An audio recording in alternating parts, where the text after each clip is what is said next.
सोने चांदी के दाम आसमान छू रहे हैं, लेकिन 1 फरवरी को देश का बजट भी आने वाला है, जिससे लोगों के मन में आस है कि क्या बजट के बाद सोना चांदी सस्ता हो जाएगा।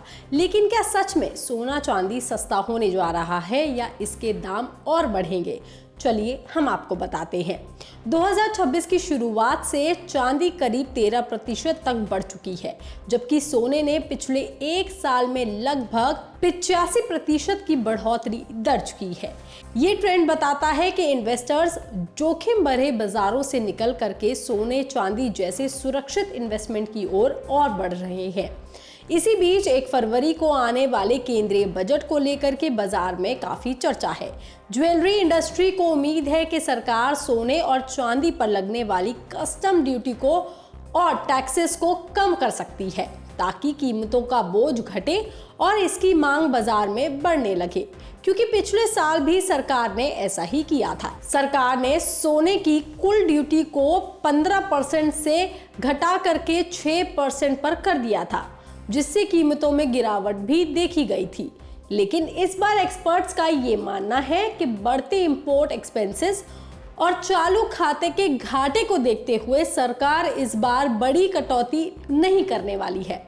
सरकार ऐसा करने से बच सकती है। सरकार राहत जरूर देगी, मगर बड़ी छूट से वो दूर हटेगी। इसके अलावा सिर्फ सरकार की तरफ से छूट देने से भी कीमतों में ज्यादा असर नहीं पड़ेगा। दरअसल सोने चांदी की कीमतें सिर्फ सरकार की नीति से तय नहीं होती हैं, बल्कि इनके दाम पर वैश्विक और आर्थिक फैक्टर्स का भी पूरा असर पड़ता है। मतलब अगर सरकार बजट में सोने पर कस्टम ड्यूटी थोड़ी कम भी कर दे, लेकिन उसी समय अंतर्राष्ट्रीय बाजार में सोने की कीमत बढ़ रही हो या डॉलर के मुकाबले रुपया कमजोर हो जाए, तो भारत में सोने के दाम फिर भी ज्यादा नीचे नहीं आ पाएंगे। हालांकि हल्का उतार चढ़ाव जरूर आपको दिख सकता है, मगर खास बदलाव नहीं आएगा। लेकिन बजट से पहले ही बाजार में बजट इफेक्ट देखने को जरूर मिल रहा है। कस्टम ड्यूटी बढ़ने की अफवाहों की वजह से भारतीय बाजार में सोने और चांदी की कीमतें अंतर्राष्ट्रीय स्तर से भी ऊपर ट्रेड कर रही हैं। मीडिया रिपोर्ट्स के मुताबिक चांदी पर करीब 30,000 रुपए तक का प्रीमियम देखा गया है, जो ये दिखाता है कि इन्वेस्टर्स और व्यापारियों में बजट को लेकर के अनस्टेबिलिटी अभी भी बनी हुई है। अनुमान भी ये बताते हैं कि सोने और चांदी की कीमतें आने वाले सालों में और बढ़ सकती हैं।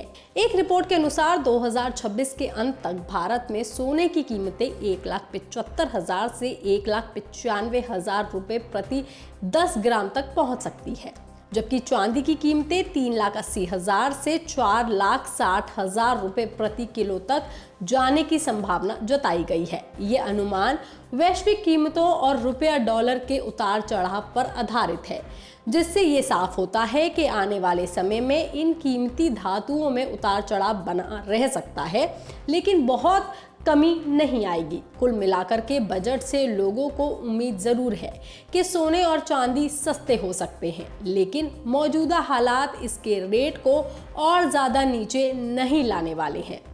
बता दें कि सोना चांदी इसलिए इतना महंगा हो गया है क्योंकि अंतर्राष्ट्रीय बाजार में सोने की कीमतें पहली बार $5,000 के पार चली गई है। बीते साल और इस साल की शुरुआत में चांदी की मांग लगातार मजबूत बनी हुई है। हालांकि इस खबर पर, इस जानकारी पर आपका क्या कहना है, आप हमें कमेंट करके जरूर बताएं। बाकी तमाम खबरों के लिए आप देखते रहिए लोकमत हिंदी।